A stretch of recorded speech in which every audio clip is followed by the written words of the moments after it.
আসসালামু আলাইকুম প্রিয় দর্শক, ডক্টর মিজানুর রহমান আজহারী দীর্ঘ 5 বছর পর সর্বপ্রথম মাহফিলে দেশে ভারতের বিরুদ্ধে যেসব কথা বললেন।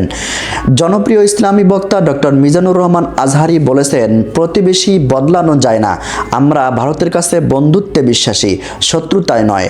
ভারতের দাদাগিরি ও মিথ্যা গুজব বাংলাদেশের মানুষ পছন্দ করে না। যদি গৌর গোবিন্দর রূপ নেয় তাহলে আমরা বাংলাদেশের মানুষ হযরত শাহজালালের ভূমিকায় অবতীর্ণ হয়ে ভারতের আধিপত্যবাদকে রুখে দেব। শুক্রবার 27 ডিসেম্বর কক্সবাজারের পেকুয়ায় ঐতিহাসিক পুরাতন গুলদি ময়দানে এক মাহফিলে তিনি এসব কথা বলেন। তিনি বলেন, বাংলাদেশ অসাম্প্রদায়িক দেশ। এদেশে পূজা পার্বণে মাদ্রাসার ছাত্ররা মন্দির পাহারা দেয়। এছাড়া চট্টগ্রামে অ্যাডভোকেট আলিফ হত্যার পর গোটা বাংলাদেশ ধৈর্যের পরিচয় দিয়েছে।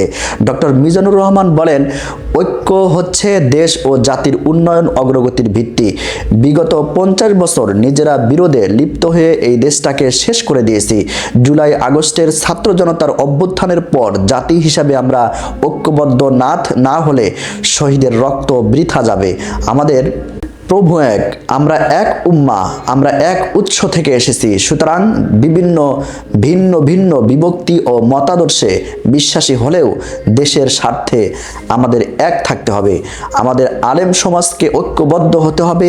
বাংলাদেশের বিরুদ্ধে অব্যাহত ষড়যন্ত্র জাতীয় ঐক্যের মাধ্যমে রুখে দিতে হবে। মাহফিলে প্রধান অতিথির বক্তব্যে বিএনপির স্থায়ী কমিটির সদস্য সাবেক মন্ত্রী সালাউদ্দিন আহমদ ভার্চুয়ালি যুক্ত হয়ে বলেন, বাংলাদেশের সবচেয়ে বেশি নির্যাতিত মুসলমানরা, সর্বোপরি আলেম সমাজ। মিজানুর রহমান আজহারী এবং আমিও কম নির্যাতনের শিকার হইনি। 1 বছরের আগেও এরকম তাফসিরুল কোরআন মাহফিল আয়োজন করা কল্পনাও করা যেত না। এদেশে কথা বলার অধিকার ছিল না, ধর্মীয় স্বাধীনতা ছিল না।